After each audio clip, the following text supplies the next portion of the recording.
ამ ვიდეოში მინდა პატარა კალგარის მიმოხილვა გავაკეთო, როგორც დადებითი, ასევე უარყოფითი მხარეებით და ამას მე თქვენთან მიხვდებით რა.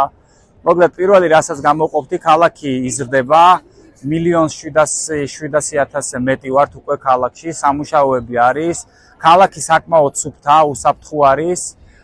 ბოლო 3 წლის განმავლობაში მსოფლიო ათეულში შედის როგორც ყველაზე უსაფრთხო ქალაქი. კაი სკოლები არის, კაი უნივერსიტეტები არის, ახალგაზრდებისთვის ძალიან მიმზიდველია, ახალგაზრდა ოჯახებისთვის არის ძალიან მიმზიდველი.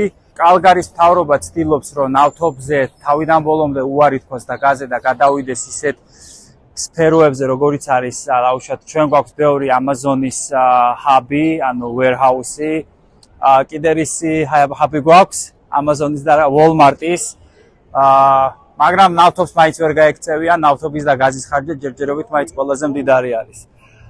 უარყოფითი მხარეებიდან ძირითადად რასაც მე გამოყოფდი, ეს არის საზოგადოებრივი ტრანსპორტი. თუ მანქანა კალგარიში არ ყავს, დაიჩაგრები ჩემი აზრით და ერთი ადგილიდან მეორე ადგილზე რომ გადაადგილდე, A პუნქტიდან B პუნქტში დაგჭირდება ალბათ 1 საათი, საათნახევარი.